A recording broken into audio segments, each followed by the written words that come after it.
Don't blame me for ending up who I was because you, that's right. For God's sakes. I am somebody. That's right. I'm not an animal, you guys. Hello and welcome to, well, we're talking about rabbits. That's this podcast built for people stuck in the Matrix, like Neo from, don't watch the fourth. Different topic. Watar, why are we talking about rabbits? That's the show. Heavy things, lightly, because the interwebs don't do heavy things. And when they do heavy things, it's really heavy, like everyone's gonna die. So we're gonna try to do philosophy, theology. We're gonna try to do some history. And today, we're gonna talk to Uncle Seth. That's right, a regular old Merkin. Not really. He's a New Worlder. He's my dearest friend, and my kids call him Uncle. This is Uncle Seth. Today, we talk about the vaccines, but not really. What we really get into is the nature of American Christianity, the nature of what it means to be an American, and then also, what do Christians need to tell one another in order for there to be some sort of Christian revival? This coming from a New World atheist. On Watar. Say hi to everybody, Seth. This is everybody, Seth, guys. So great to be back. It's been a while, and what a thrill it was to meet some of you at the concert. Really a pleasure for me. You know, and I've seen you some. But it wasn't even. I've seen some of you. I've seen some of you on the class, the pod courses that happen. Starting up again, by the way. September I know. I'll 19th. Be on that. I know. I think you'll like it. For those who have not availed themselves of this, it's unbelievable. You guys have to come to this. And cheap. It's cheap. Inexpensive. It's expensive. And maybe one of the biggest draws during this class, I do not speak. Yeah. By the way, but you will take pictures because guys, when he says he was thrilled, he means he was thrilled. He was like, "Did you see that? Some people asked me to take a picture with them, and I did." It was like a big thing. Yeah. I got comments, by the way, from the last couple of weeks after the concert and stuff. I'll read them later. Don't forget. That's awesome. That's our last section. We'll read comments by Uncle Seth, but we haven't had you on. I like that feature. I forgot about that feature. Yeah, that's on here. We're gonna do. That's how we'll finish it up at the 45 to hour mark. But what's the deal with you, man?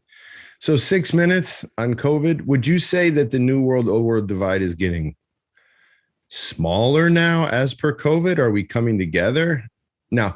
I don't know. You know, it's been so long since we battled over COVID that I forgot whatever points I was making. But here's one. It gets muddied. Apparently, we unvaccinated scare you guys. That was one. Correct. That was one. We kept ruining stuff for you. That's right. Is that true? Your rubes. That's an old world word. That's what we'll see. And that's why you guys understand that. You can, You're like, but it's a rube. No, listen, honestly though, is it still scary? Like if I come into the room? That's one of my questions. What if you were to come into my room right now? Would we mask up or something? Let's say that. Here's the question: you're in a room. I don't know how many people. Let's call it your cool 70s lit concert room where you're sitting right now. Yeah, it's you and let's call it Paul. Okay. And Paul is vaxxed. You're vaxxed.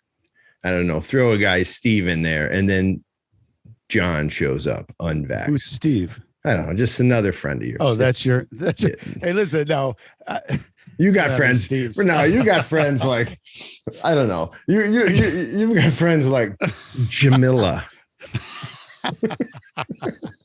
I feel like you have Jamila, like just names that are cool and like that like apparently like people who voted for Trump would not have. Like John. It's infinitely better than John. I barely got past the J and I was already falling asleep. All right. It's not Steve, then it's Vanita. Okay.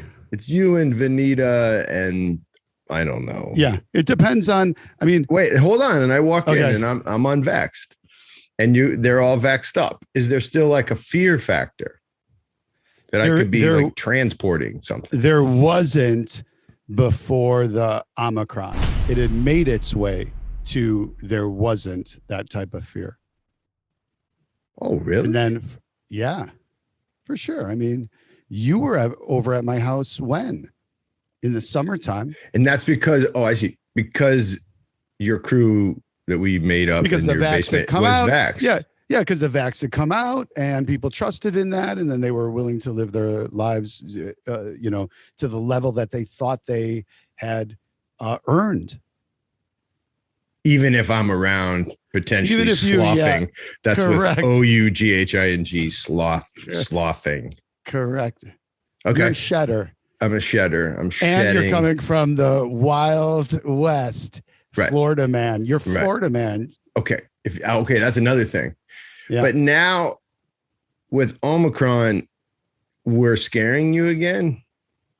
No. That's the crazy thing. It's because you guys are scaring yourselves. It's worse. We're scaring ourselves. It turned in on itself, man. The police state turned on itself. Now it's like Stasi. now it's like Stalin's. So you have to turn it. Everybody has a problem. Right. And if you don't turn in somebody, that's even worse. Your problems are worse. You better turn somebody in. Right. What about I dropped the dime on my daughter last week. You're like, who could it have been? There's only, oh my God, it was Dad. I'm on this boxcar because of Dad. But he has his job. Thank goodness. Bye, Dad. Come on, man. So is Omicron just, is it because it's the end? Is that what your crew would say before I showed up? And if you were being honest, what are you super new worlders saying? Is this the end? The vaccines are working, thank God, and it's the end? I think there is a feeling that, that this is going to be a big surge, but then it's just going to go back to some release. And then at some point, there's going to be another surge, maybe not of this size or whatever. I mean, anybody on either side of this that thinks that this is the last surge and it's going to die. Yeah. is crazy. I mean, this is just a new world we have to live in. And sorry that we don't feel the way you do. And that's what you guys say. Sorry that we don't feel the way you do. It's what do you mean? This is sorry that we're both not equally, I don't know. Yeah, concerned. I guess is that what we're talking about? There's a continuum of concern. Absolutely. And maybe let's just call them new worlders. The bluer you are, the more concerned you are. I don't know. This is what I've been thinking about this. I do not think that necessarily, because I honestly think, and we were going to talk about America tonight, and I didn't. Yes, know exactly that is our topic, ladies and gentlemen. And I'm not so sure that we weren't even going to talk about COVID because I didn't really want to do that again. How many times can people hear us talk? Well, I just don't want to fight about it. I think everyone lost their fighting urge. Yeah. But the point is that I don't think it's necessarily true that the New Worlders are who we would call anti-vaxxers. I think that's true. I think that I think there's a lot of New Worlders, and these are the Americans that we're going to be talking about. Mm-hmm. You know, freedom, baby, freedom. Yeah. And so this is the problem with the which is weird because they're throwing in with people who have Christian objections to this. Is that fair to say? I mean, yeah. Okay. Right. Because you're saying your people. So let's define a few things. So, okay, before we do, let's go into the topic, which we will. We'll be like intentional about it. But before we do, just help me to put an end to this last part, because people want to hear what you have to say. Because I don't know, they feel your uncle, like they'll listen to you that for some reason. So just finish off the COVID part. So would you say that because there's less fear, because it's breaking out all over the place, because it's changed its nature or something, would you also say that people in the room with you, your people up in whatever major urban area, they're also less for the mandates too now? Is the mandate concept fading? Because that's actually the argument in I think my circles that matters. I think that's not a bad argument. On one hand is that, even people that get vaccinated get it. It makes the mandate harder. Well, I think it's a point that you guys are making that's okay to make, but and I hate to do this to you again, but polio is only that vaccine is 95% effective, which is less than this. And so, Really? What you talking about my numbers? Well, one vaccine, you can't get polio when you get. Well, that's the thing. It's not exactly a great. You know what I mean? Like I thought it was supposed to be a mild case of polio. You'd be like, oh, maybe there is a mild case. I mean, the vax didn't kick all the way in. Yeah, or something. I don't know. I don't know either. Again, I guess I'm not the virologist, but there's somebody on this podcast that thinks he is. A break. But I'm not going to point to anybody. It's just not me. By the way, this is Uncle Seth's thing, you guys. If you ever catch yourself Googling and digging down into some, I don't know, UN document, and you find yourself doing that, apparently, because Uncle Seth would never do that. If you find yourself doing that, then you're like making fun of yourself. You should stop. Because it's like, why are you trying to become a virologist on a Tuesday night with a drink? Golden Girls is on, But does that just leave us can all we give one up TV for Betty watchers? White? I think old and new world can come together on that. So since we've been on Betty White and tonight and to Bob Saget. I feel like you watched a lot of Peaceful Journey. I feel like you watched Full House and Fuller House. It's on at my house with my girls. Gibbler, wait a minute. Gibbler lives. You do a throwback with your girls? No, they do it. I don't have anything to do with it. You don't say, guys, original master. I remember when Gibbler was. All right. So here's to those people. Betty White and Bob Saget. And I also want to tell people listening right now that I have COVID right this second. Although my wife thinks I might be done because of the new rules, the new 5-day rules. Don't even get me started on that. But because it's the 5th day, and on the 6th day, God made humans. Okay. Also, if you're out there, please think kindly of my mother. She's feeling sick right now. Yeah. She's hurting a little bit. So we're out there. We're thinking about her. The best to her. I'm thinking about her. That's another thing. Like you guys cornered her. Yeah, you cornered the market on well wishes to people who are struggling. All right. So let's start right there with New World Order. Is this it? Have we reached the conversation about America? Here it is right here. There's 300 million Americans. All of them want good things for people that we think, or something like good things.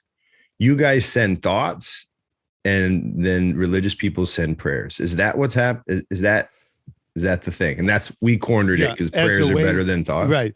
Well, it sounds better. Thoughts and prayers.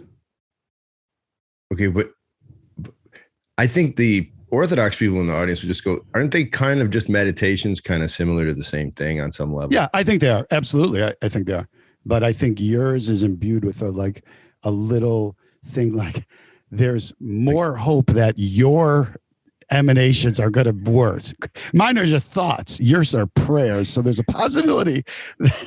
Yeah, we get to say that because that's the whole concept of God. You're like all mad now that, well, we don't like that you get some undue credit because in some way it's never going to work. I love it.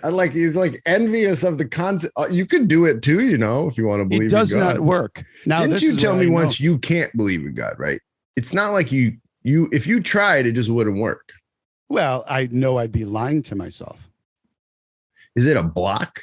I think this is the thing. And this is, how is faith manifest? How is faith manifest in you? Did you know? Or did you, at a point, make it happen by telling yourself something that you didn't really feel or believe? Okay, back up. Here's a question I'll answer. Have I ever thought there's not a God? Yes.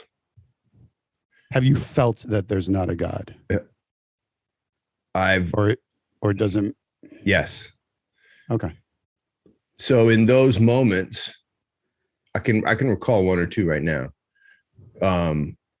Something about my past Can we hear down. one of them? Can we hear about one of them? Just as a quick one, or does it take long? Yeah, it goes back. And if I've ever, you've heard me talk about this kid that died in Africa. I was really upset. Oh yeah. And all the women were screaming, and it felt very distant. And I was alone.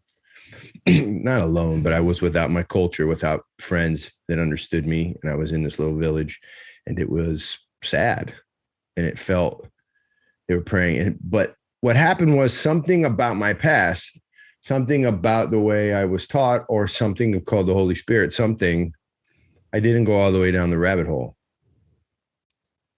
Or maybe I was taught, you're going to get mad at this.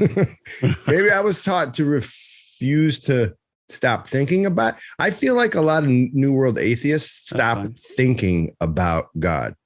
They find it not with that. They find there's no utility in it. Like, it's so what if funny because we think you stop thinking. So we both cannot not be thinking. That's interesting. You know, right? This is what's thinking to you. What, like, try to describe it. Okay, I'll try. I mean, don't get me wrong. It's not an easy question. It's not going to be good. No, it's not going to be good. I think they've been trying to do this. Some of these Descartes and people. Yes. Yeah. You know, and if they're not, there's no right answer. There's no right answer. But I would say, thinking is being open to ideas and to logic, and you can be open to feelings too. That's fine. So but curiosity, some type of curiosity. Yeah, it's part of it, but you are open to considering ideas and not discounting logic, and you know, and you have to have the ability or the freedom. It's not even the ability. I think on your side, you are denied the freedom to do this, which is ludicrous to me. In fact, I feel like your whole dogma is that do not let thinking get you off the path. Okay. Let's be honest. That is it. Well, keep going. Help me. Thinking here means asking a skeptical style question, asking a question. Yeah, but don't say, yeah. To destroy the assertion. For instance, like, destroy. I think God help me with my liver. We do. Yeah. Well, that's the whole thing. Do you think it was the God that helped you with the liver, or the person who did the operation by availing themselves of the thinking that would require to get them to a position in life where they would be able to take a liver out? Okay, now watch. It's both. How are you with that? I think it could be, but I think you know it is, and I think it's ludicrous that you think you know it is. Well, okay. In fact, watch. You know it is. Yeah. Yeah, I do.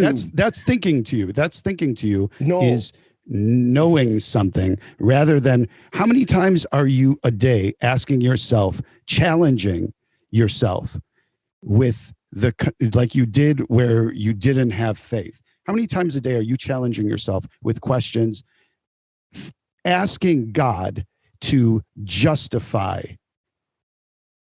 It's not. That's not like a good word. putting the test to God. Yeah, that's right. Because your side says that is heresy. My side. I love Yeah, I mean, well, whoever. We should define terms. Guys, if Well- you're coming in to hear from Uncle Seth for the first time, sides here are I'm quasi old world because I'm not old world, but I practice a faith, Orthodox Christianity, that's really old school. And Seth is quasi new world. In other words, enlightened rationalism, using reason in the Enlightenment tradition to come to conclusions and some sort of, I don't know, quasi hope for science, right? Did I say that right? Yeah, but the quasi always devalues it. Yes. So you have a strong hope and belief in science. So this is what I would say to you. The thing you're describing is a methodology for me. You're describing a methodology that's something like the scientific method that's built on skepticism. So a skeptical person tries to take the given and then prove that it's actually real by asking questions that lead to some sort of objective answer. And so you're saying I don't do some of that when it comes to God. Am I I'm saying correctly? Yeah, I'm saying that you asked me to define thinking, and it's what your tradition tells you not to do. That's so odd. That's what it is. So you can define thinking any way you want. What is your definition of thinking? Mm-hmm. And then I'm going to say how your side tells me not to do, or my side tells you not to do this. Okay, great. I will do this. I think the thing that I call thinking, and people who join me in my tradition called Orthodoxy are calling thinking, is the process of deduction, deducing reality through the use of logic or reason.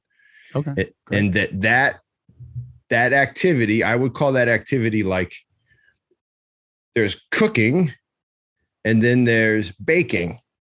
And cooking is one thing that's different than baking. And you guys think all thinking is baking. So you're deducing through for God. Tell me how that works. So it's not cooking, it's not baking. I want to say right. You don't want to do Godding. How is it Godding? Is it? So wait a minute. Ask the question again. I got confused. Well, I thought what you were saying is that when you say deduction, I think that there's only one way to deduce, and I have to apply it to cooking. I have to apply it. You do it to everything. That's right, including religion. Well, including if you should date someone, or everything everything has this objective, scientific methodism to it. Right. Mm-hmm. So I think you agree, though, don't you? No, but what does deducing mean? What is thinking in religion for you? Okay.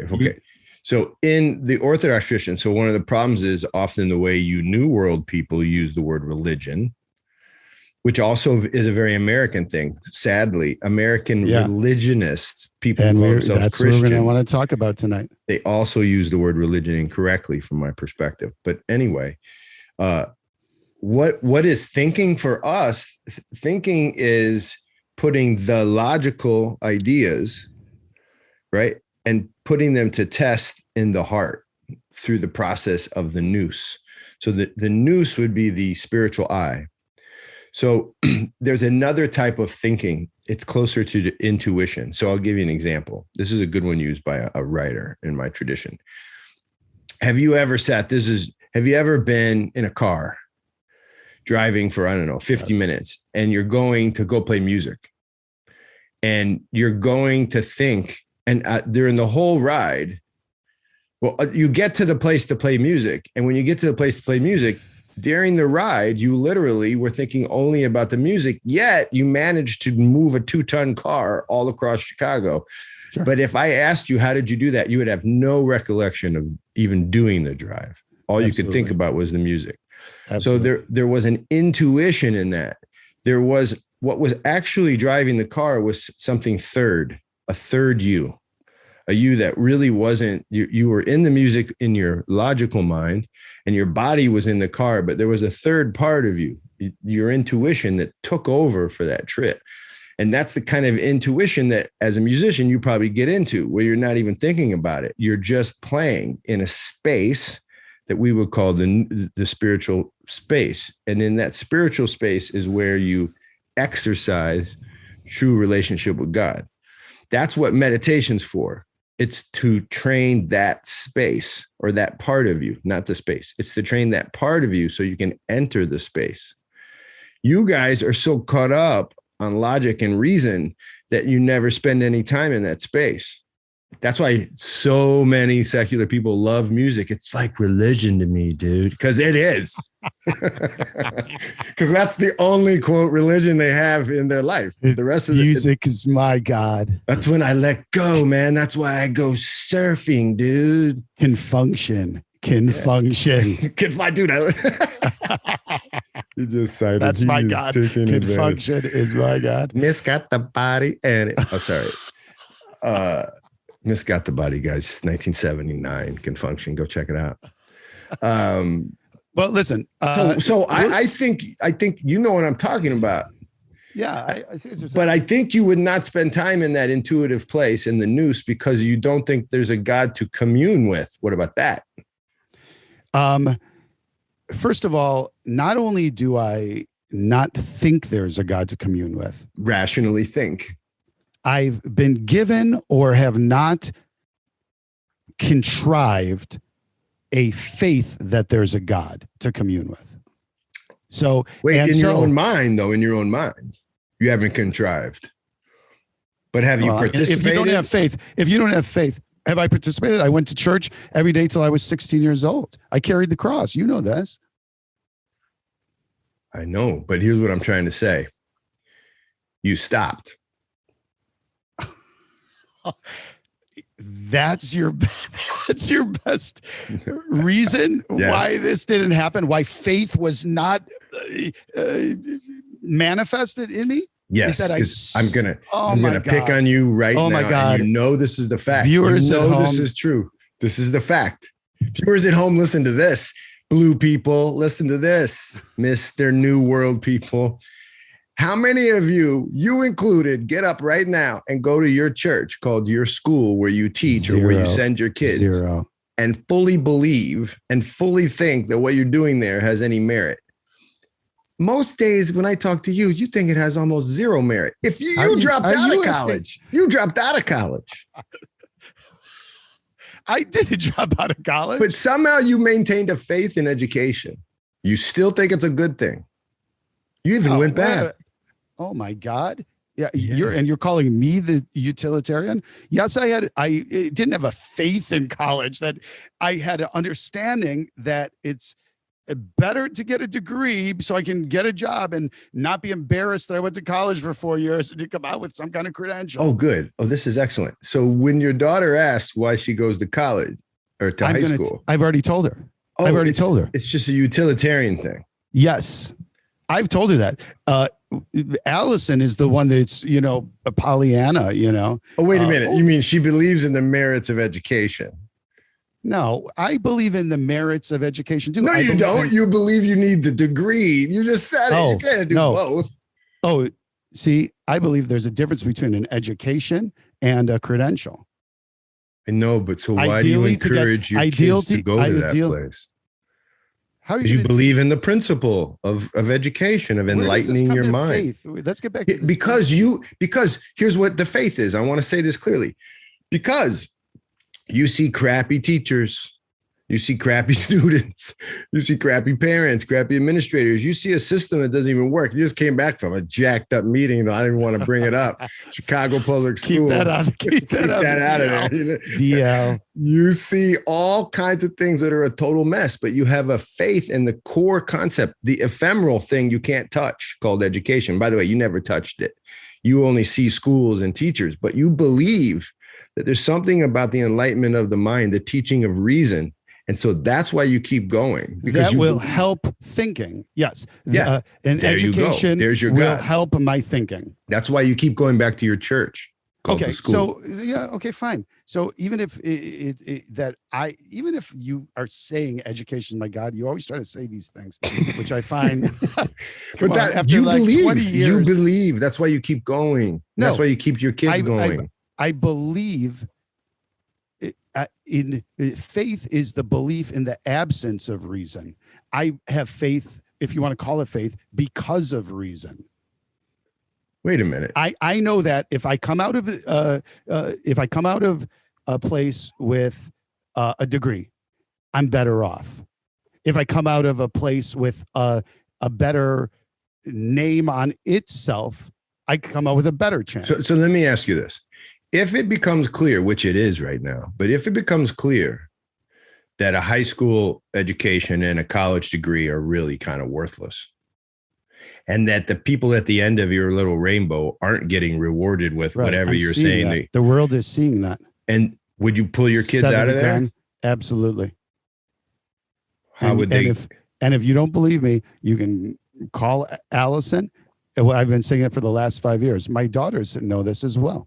And my daughters are, they're what some people might call college material. But here's what you would do, Mr. Protestant, because this is what Protestant Christianity is. You wouldn't give up on the idea of educating them in the art of reason. You would just do it in a different place. You would take them home, or you would take them to a private school. Correct. Yeah, that's what I said. I believe in the credential. You wouldn't move to a mountain in Greece and just start saying chants to Christ, the risen Christ. You know why? Most importantly, you know why? Because as soon as I got off the bus, I know how you guys get there, but as soon as I get off the bus, there actually is a bus. Grab a plane or a boat. Grab a souvlaki. I'm pounding out my last souvlaki before I have to go on this fasting. Here's what they would tell me in the indoctrination. Because I get rid of my stuff. They give me a robe, and here's what they would say. Honestly, stop thinking. This reason is the enemy of faith. You've got it on your billboards. No. You've got it on your billboards. I'll send you a million memes with this. Reason is the supporter of faith.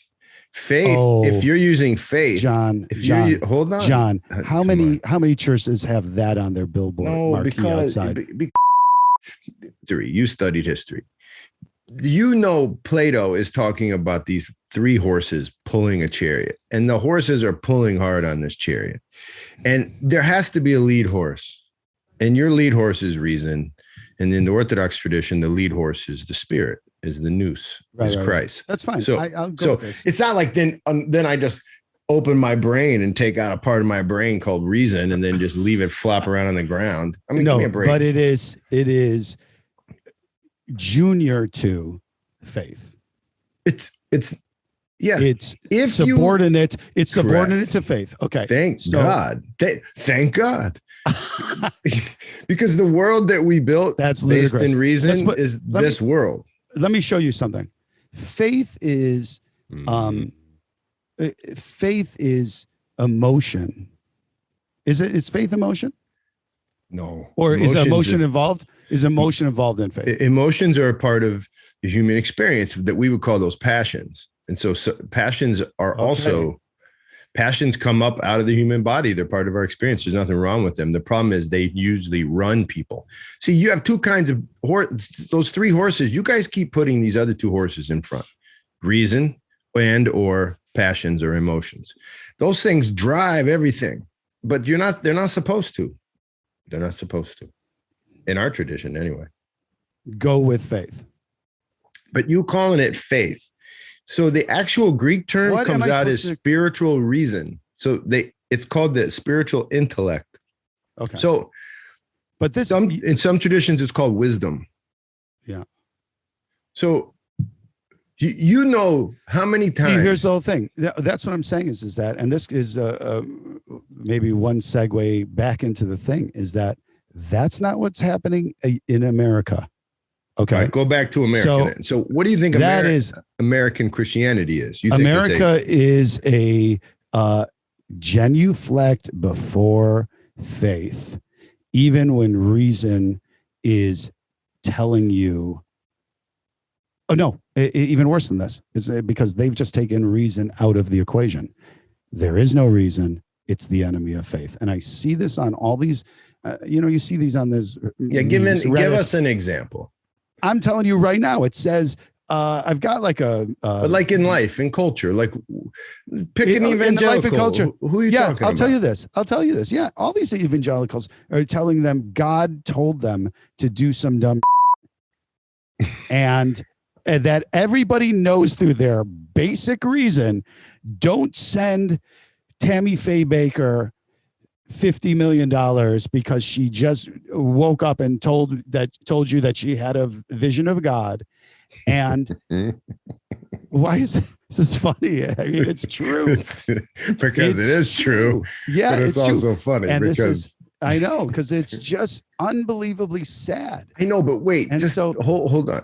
Okay, so, go ahead. Listen, okay, so that'll be one reason. That's an example. I'd like to talk to that example, but go ahead. Go ahead. No, let me say this because you see, the way that would be framed with me, and then my tradition is let's look at the grandma who sent the 50 grand for a second. Take a peek at what's happening there. If you find that grandma is like she's alone, she's experiencing and invested in a passion.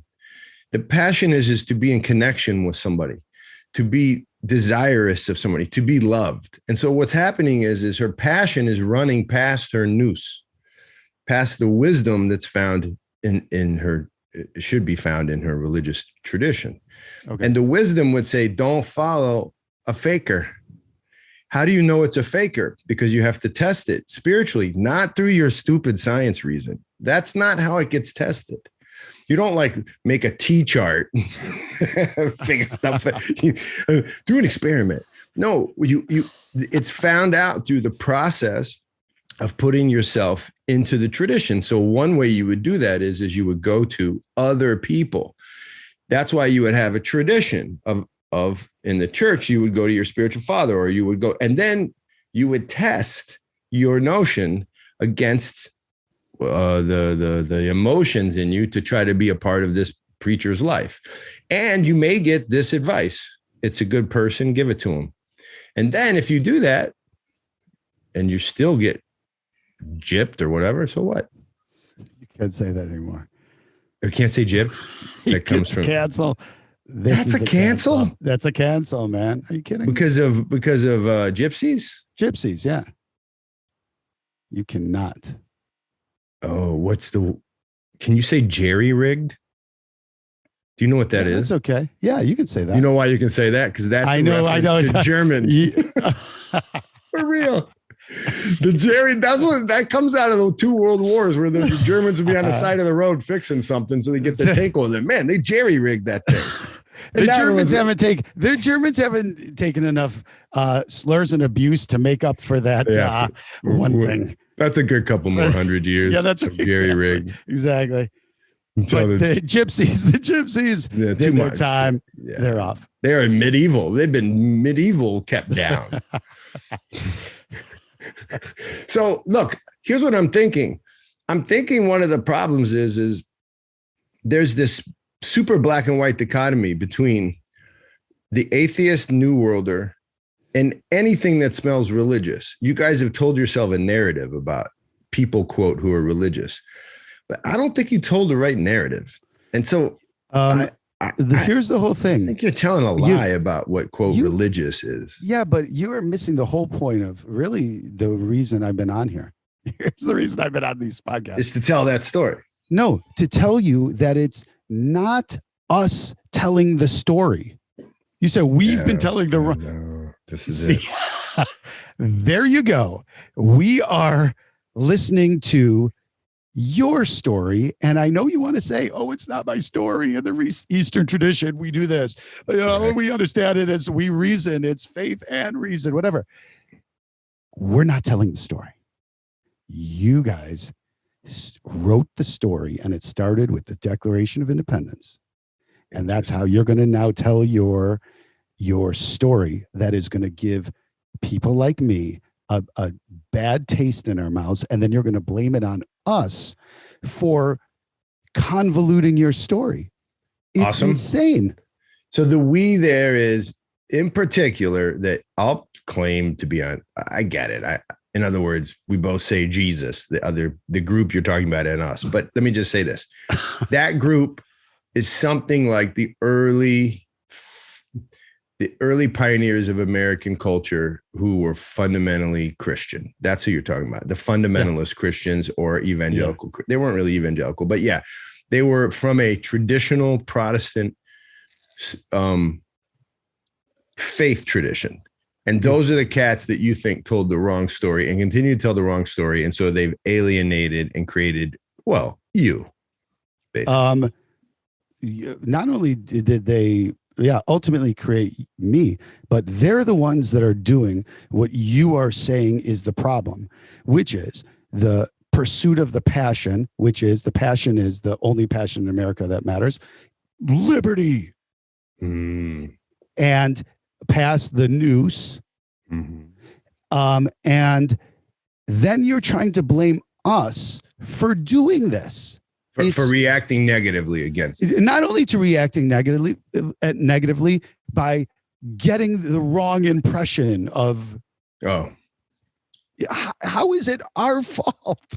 It's ludicrous. Listen, if you're in front of a class and 30 people listen to your lectures and time again, and then they fail the exam, it ain't the class's fault. And you know it, and I know it. Sometimes it's the class's fault.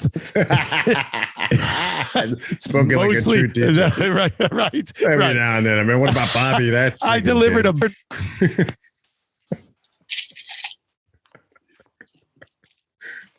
That freaking kid is never, ever going to pass. I don't care if I do somersaults. I don't care if I walk up there and write that exam and give him the answers. Bobby's not getting it. Did you kick your mic out? Yeah, and so I didn't hear what you were saying.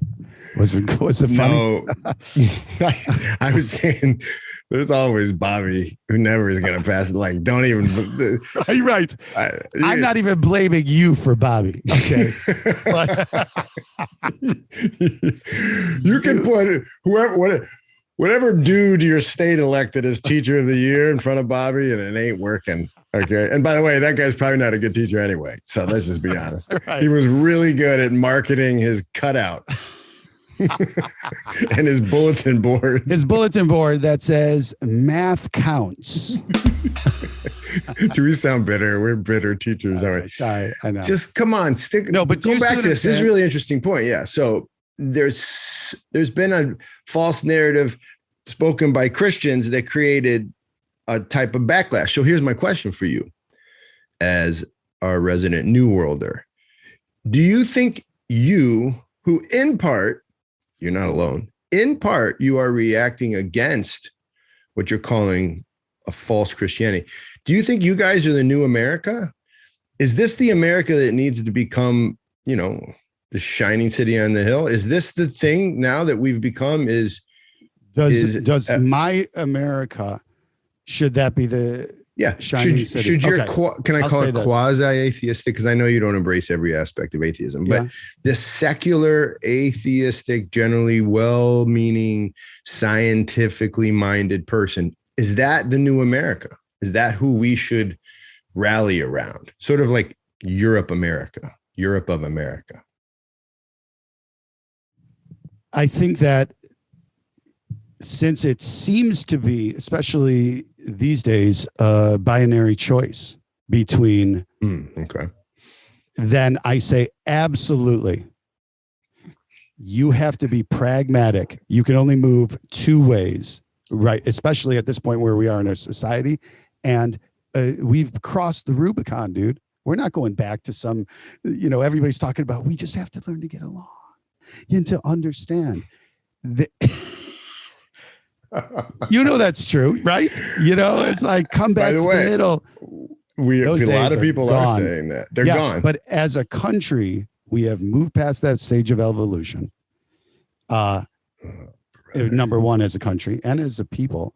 And so that's done. So if you're asking me which of these two paths I think we should take at this juncture, and knowing that, yeah, you have to deal with on my side, the Karens. The Karens. Isn't it funny how Karens sort of became your people's stuff now? No, it's so weird, man.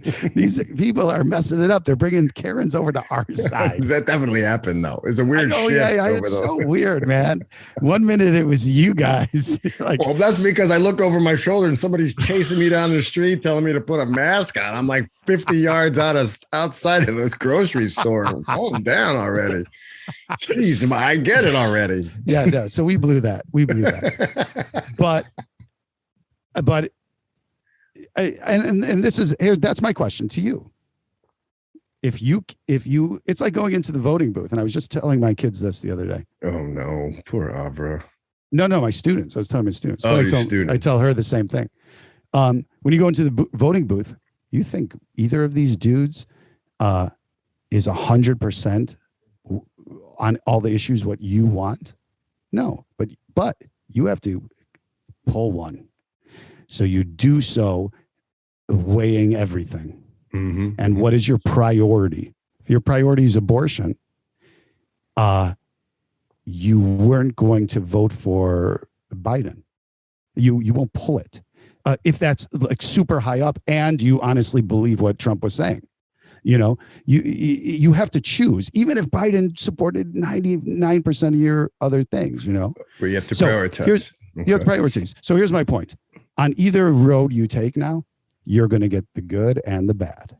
Mm-hmm. Which road would you take? My people or your people? And your people are not those people who are talking about faith. No.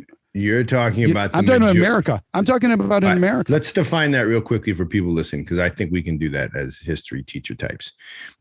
When you're saying, so I'm going to define them as constitutional Republicans, both the big R and the little r. They believe in a strong constitutional government, very decentralized, with probably the values of the Republican Party.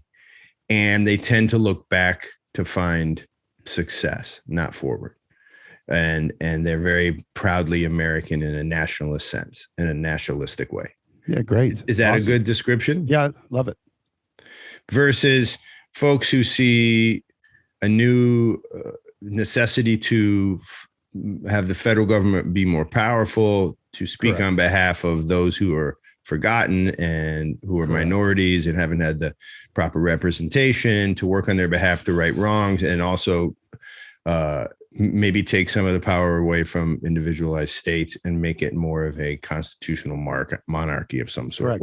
And maybe even take some of the power away from the individuals themselves, not just the individual states. Right. You know what so I mean? One is going to dig back into the Constitution and double down on the rights found there. And I think the other group might be likely to fold some of those rights together and maybe not demand that they be protected in the same way. Right. Okay. What's the question? Who am I going with on that? Okay. But you're skipping out a huge piece there. Well, we're on the fly with this. Okay. Because we have to know what are the downsides of both. You've given the definitions basically of what they are. Mm-hmm. What's the definition of, so now. Okay, go ahead. Okay, I want to throw religion in there because I think one is quite atheistic. Correct. One is getting a sprinkling of Christianity as they know it based on the drive of their logic. It took over their faith. Yes. And it corrupted it, in my opinion. The fact that they're actually antithetical.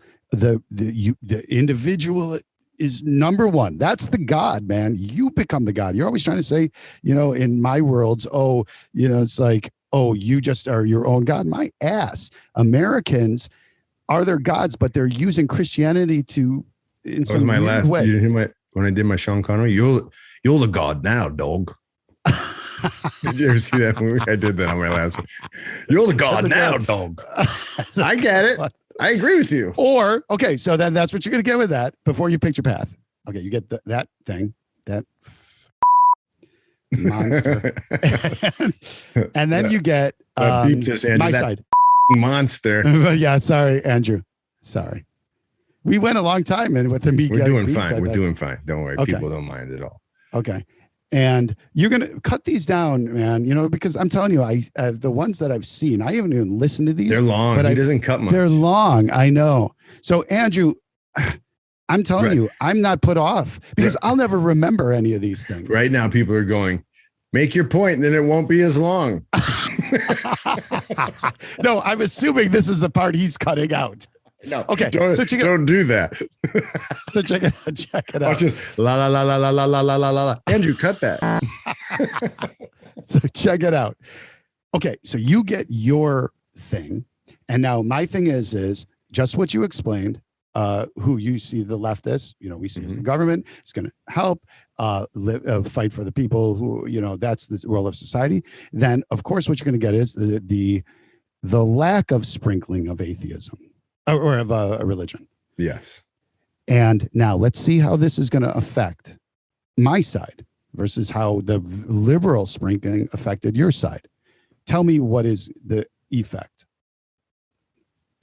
The effect is that all of the answers are going to be found as an outcome of the scientific method.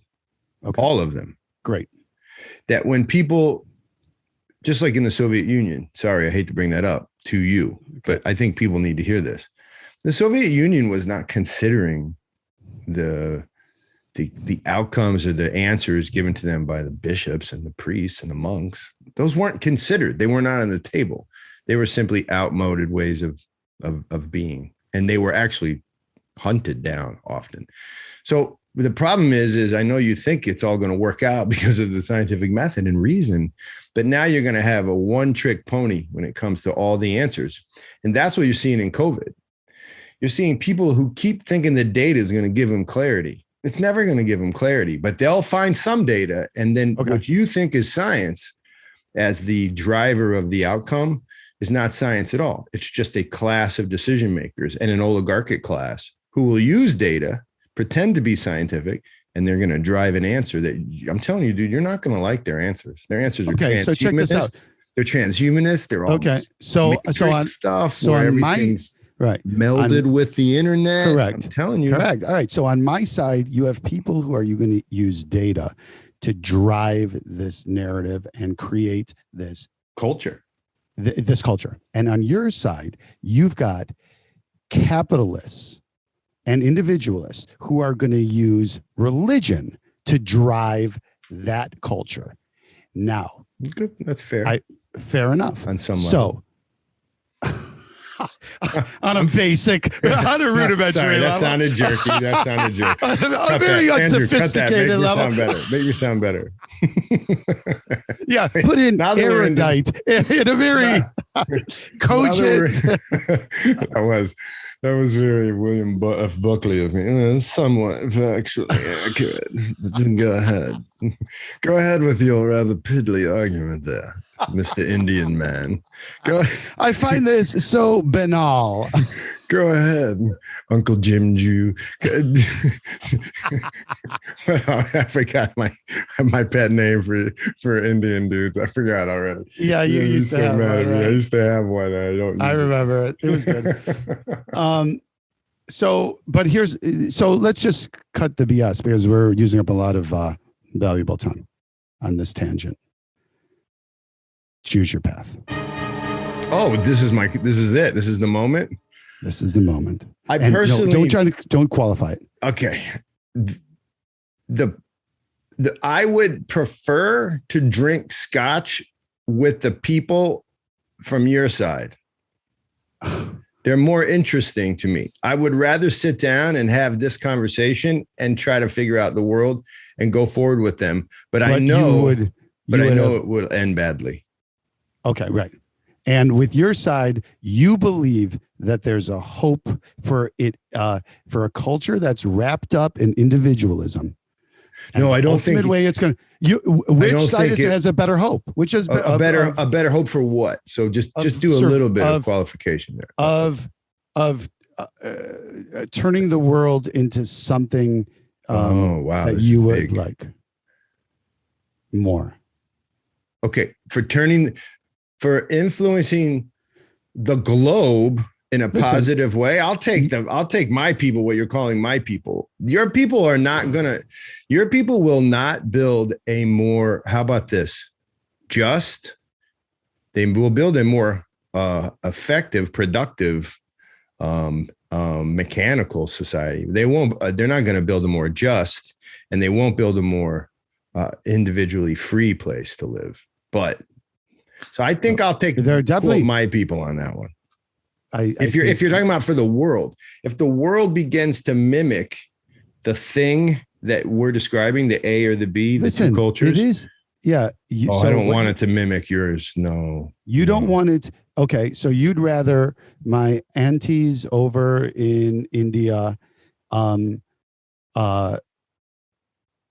throwing their babies out because they're a competition for them. It's the individual. When we've talked about this in your class, how it's the individual, and that's what you should be doing.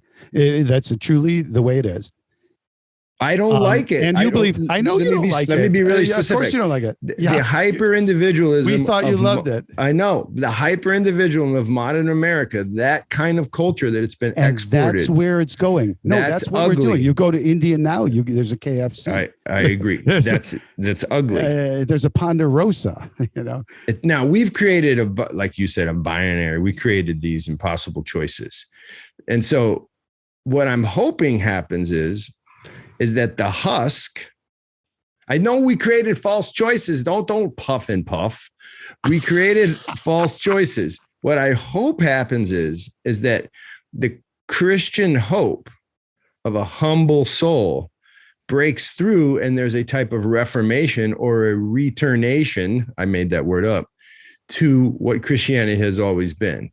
Right. And what I'm hoping is that the husk, which is this Protestant Reformation, the husk is coming off now. That the country it's broken away from anything like. What it's going to take? It's going to take one of your miracles, because the teaching and the passing along of my miracles. No, the teaching, and I'll tell you why in a second. But the teaching and the dissemination of your message as done by people, you see the religions toward the great, it's going down. Okay, so no, that didn't work. I don't. But you think there's going to be some kind of birth of faith sent by God? No, I don't think so. Turn this around? I hope so. You hope so, but what do you think? What do I think? I think as an old world person who's trying every day to put on old world stuff, as a species, we will now follow this drug called technology, and we'll follow the priests of technology into a very hellish place. That's what I think is going to happen. Oh, so you're saying that you think this is going to win over? Yeah. Okay, great. But now, again, I don't think of you as one of these fang-having, technologically driven transhumanist people. I don't think you're that person, so I don't want you to think that. But, but you think that culture is coming. The culture, and you think it was done by the technology, and not by the strength of. No, it's done because the experiment called America, the experiment of a unique two-souled creature, the soul of the Protestant Christianity, together with the soul of basically modern atheism, deism. That two-souled creature now has become one-souled, is that the Protestant Christianity did not withstand. It could not withstand the materialistic. Oh my God. And narcissistic. What a cop out. That's what it is. What a cop out. That's what it is. Because what you're trying to do is blame my side ultimately for making that happen. No, wait. Can I just say, no, I'm not. No, I would say this. Don't even bring us into it, to be honest. Okay, I'll leave you out. It's your side. It's your side with the American capitalist. The reason there's capitalism. That's your monster. Don't blame any of that on us. Okay, that's fine. I agree And with you. we got some benefits from it. We got like science that we're now using as to prove. But you have to own something. You have to own something. And historically, you know this is true. Historically, guys like Voltaire and John Locke and all these deists and then the early atheists had a vision for how they think society should be. It should be based in reason. It's not like there was a neutral. It's not like everyone was just sitting around listening to freaking Jimi Hendrix and then they all went, oh, these damn Christians. There was a positive attempt to create an atheistic, rationalistic culture. That's a thing, you know. Yeah. You can find it in history. There's people out to do that. The whole French Revolution was about that. So what I'm saying is those are real people with real purposes trying to build real utopian societies. What I'm saying is they crushed, or a better way of saying it is the Protestant Reformation, and Protestant worshipers were fodder for their vision. They were perfectly set up because they had a very individualistic way of worshiping. They were swept right into this whole new age, new world culture. And you're a part of it. You're actually you're like the outcome. You're like the cynical outcome who said, I don't believe any of this stuff. You're like that guy. You're like this. Your mom and dad were this Protestant culture and this atheistic culture. And now you're like, I don't. And by the way, that's actually kind of exactly who your parents were. I was just about to say, I can't believe you brought that up. I didn't even mean to. You just stumbled on that genius. I stumbled on that. Tell him, Seth. That was kind of your pairing, right? Of your parents. That's true. My dad is Hindu, but you know. Oh no, he was. No, you can't call my dad an atheist. No, he wasn't an atheist. Yeah, he's not an atheist, but he was into hardcore. Did he go to the ashram? Well, listen, I mean, we did a puja. I know enough about Hinduism that I know some of the ditties. You know, I'll stay out of it. I don't know, man. I don't. Yeah, know. That's what I'm saying. And so, right off the bat, you can blame my parents, or you can blame the message, or you can blame American culture, which is a mixture of this Christianity and whatever, however you want to blame it. Don't blame me for ending up who I was, because you, that's right. For God's sakes. I am somebody. That's right. I'm not an animal, you guys. Listen, that's my whole point. It's like, and if you think that more of your type of system, which A, produced people like me, B, produced at least 180 million people here, that you don't care for what they've done with capitalism and my people, and then you want to blame my people for it doesn't make sense, man. It does not make sense. I get that. So you're in a bind. You're in a bind because you're in a bind because you see the ship sailing away from the dock. I know, but you're here with the gold. You're here with the rule book. You're like the greatest American hero. You're not the greatest American hero. Don't listen guys. Do not listen to this. I bet you a bunch of your listeners know this. They do. The greatest American hero. A spaceship comes and meets this guy in the desert. He's out for a walk, and they drop him a suit and a instruction book, and says, "You can save the world." And I don't know exactly how it happens, but he puts the suit on. But they fly off, and the book gets caught up in the draft and is gone. He doesn't have the instruction book, so he's got the suit, but no instruction book. So he bumbles through life trying to help people, but he doesn't know how to do it. And it's, you know what I mean? These malfunctions, he just doesn't know how to use the suit. And so that's the nature of human existence. That's how it works. But you think you do know how the suit works. This is the problem. And 180 million people in this country. And I'm not talking about you. Right, I know. You're talking about this group. I'm talking about Americans, most of the people. These hyper-individualized Christian Americans who are nationalists, yes. Correct. Think they know how the suit works, and they're going to use the suit to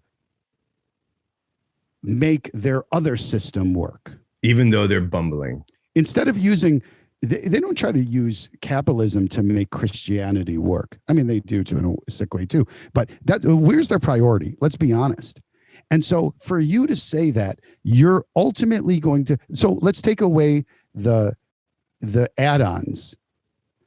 These do you think people in this country are more capitalists or Christians if you had to separate it? What's their capitalist slash individualist? Not what they profess. Yeah, no, what really it is. Yeah. What their life is what going it looks to mean like for your life. And I think most people are much more invested in capitalism and individualism. Correct. And individualism than a really robust Christianity. Right. Yeah. Okay. So now that's your priority. Look, that's not judgment, by the way, people. I'm probably one of those people, no doubt about it. So I'm not trying to, I'm not casting aspersions on people. I'm just saying, I think you could argue that. Yeah. Okay.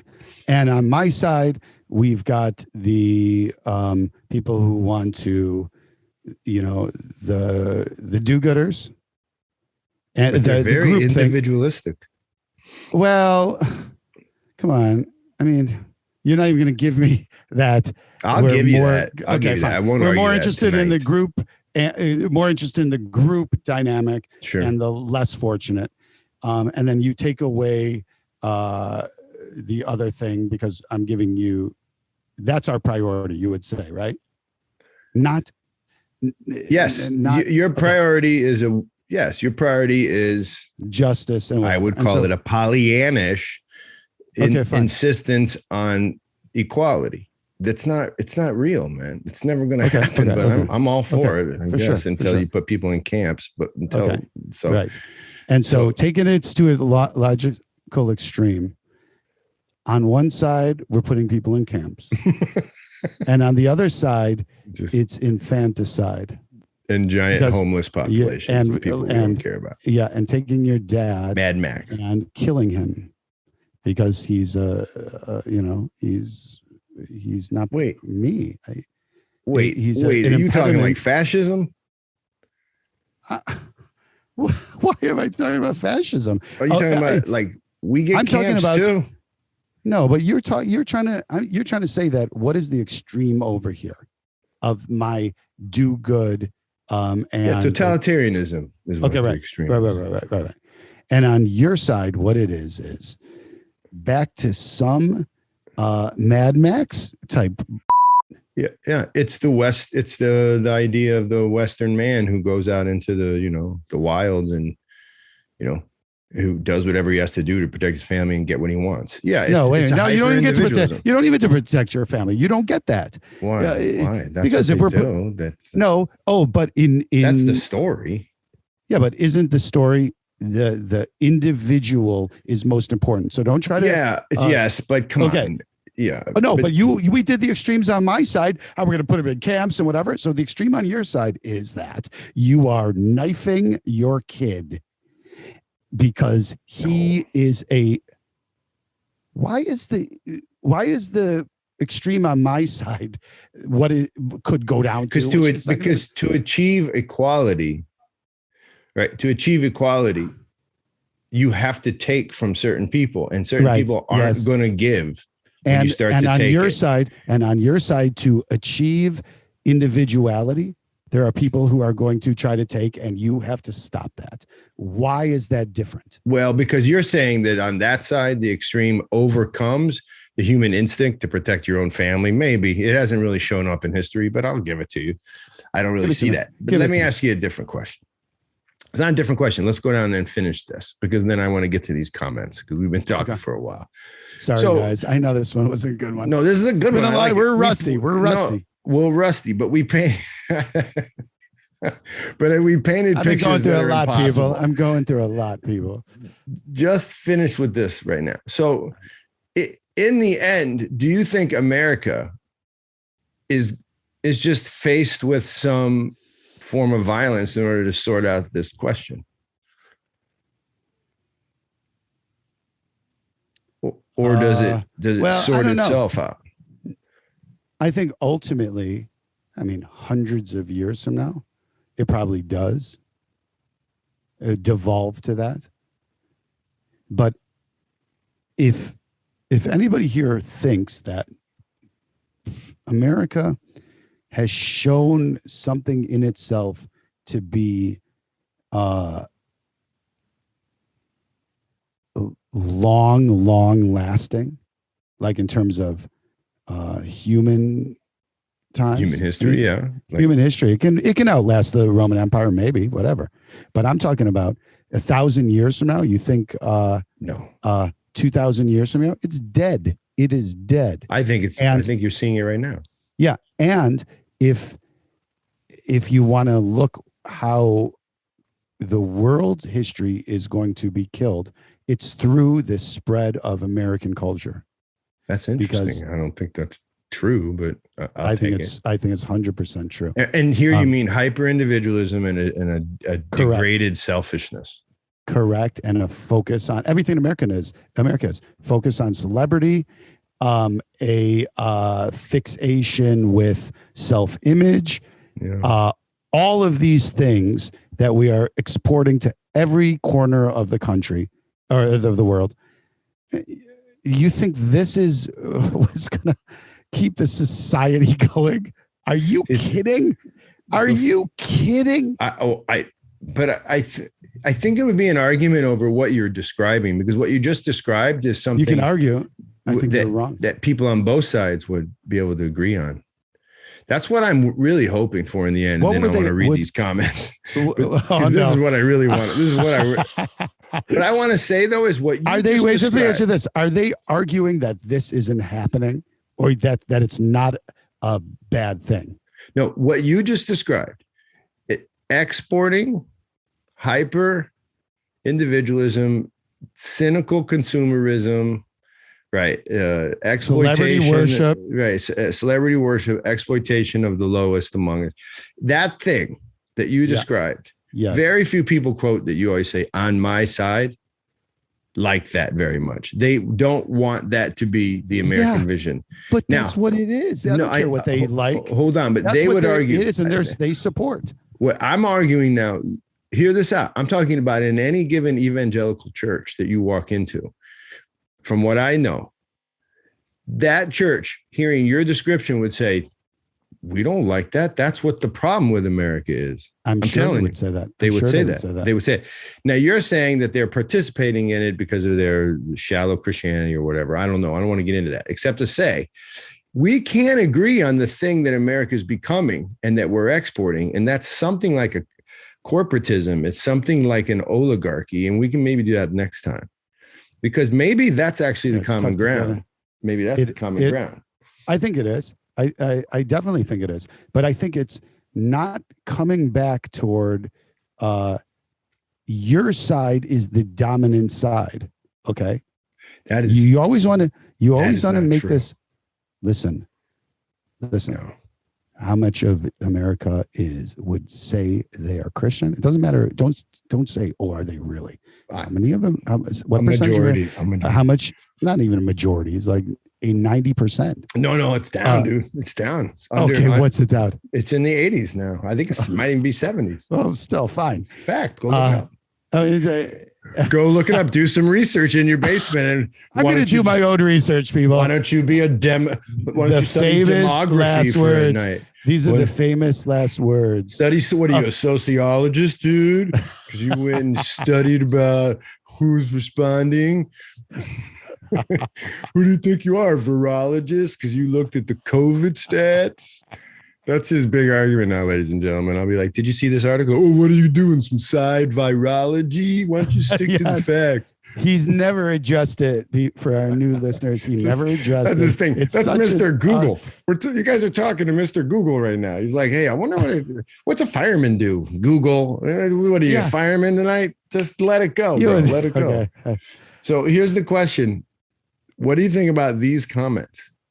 Oh, okay. It's comment time. Awesome. These are comments, ladies and gentlemen. This is our section called reflecting on Uncle Seth's visits. Reflecting on the things that Uncle Seth said. This is Uncle Seth and his band have, by the way, since these comments have appeared, and some of them come from his appearance at our benefit concert. Thank you, Uncle Seth.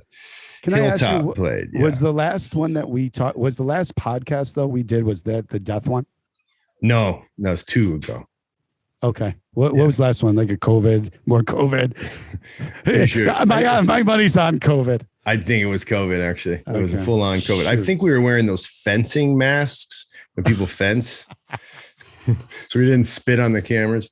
So this is one of the comments from, this was, I think, from the Apple podcast.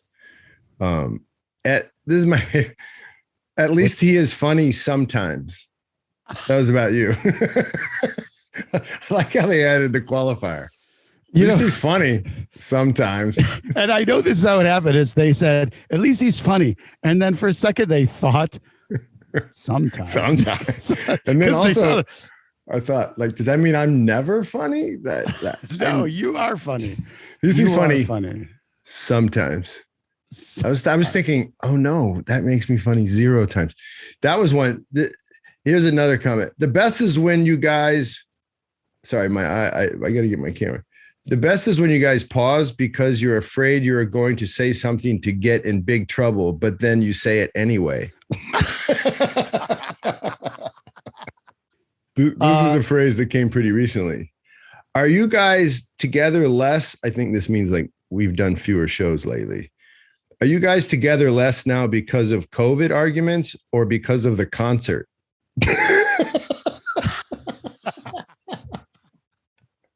I took that as like, did you guys get in a fight at the concert? Do you guys hate each other? About COVID. Here's the last one. When is Seth going to become Orthodox?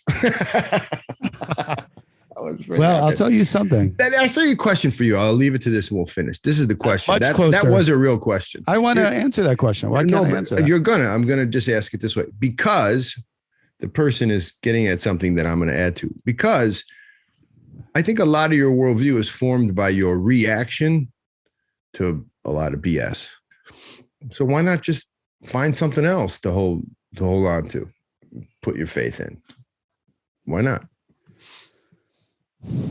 I'm not saying why not. I'll tell you, anybody out there who is looking, and as John tells it, I know you people don't care about converting, but I'll tell you one way that Christianity is going to survive is to get more people to buy in. That's a no-brainer. And the people you are going to get to buy in ain't the people who call themselves Christians generally. Most of those people are lost to you. And so if you want to know when I'm going to become an Orthodox, probably before a lot of people that you think will. And so it's true. I believe this because, if you haven't seen, if anybody's seen me on this show before, and I hope that you think that I've been fair-minded and also somebody who cares about the most of the things, I would say, that you guys do. Most. It's true. I'm not out there wanting to kill babies. It's like, oh, they love murdering babies. Like, you just don't know. But you always go to the extreme. Well, I'm just saying that. But you definitely, if I had worn my prayer rope, say teaching at the school where you teach now, you wouldn't have come at me. You wouldn't have tried to get me fired. People did because I was wearing my Orthodox prayer robe in a public school in New York City. You wouldn't have come at me. No way. I know. That's what I'm saying. It's that class of, I don't know, whatever, right. Karens. Social justice warriors. Yeah.